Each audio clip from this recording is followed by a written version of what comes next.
LittleBeeKidsStudio. Remember vowels? The letter A is a vowel, and it can make different sounds. It can make the short A sound, like an apple, or it can make the long A sound, like an ape eating an apple. This is the letter A, which makes the A sound. The words cat and rat have the A sound in the middle. Can you hear the A in cat?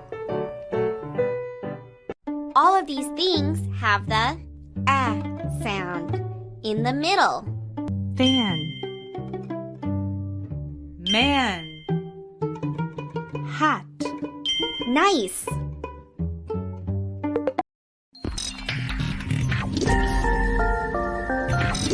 Like, share, and subscribe.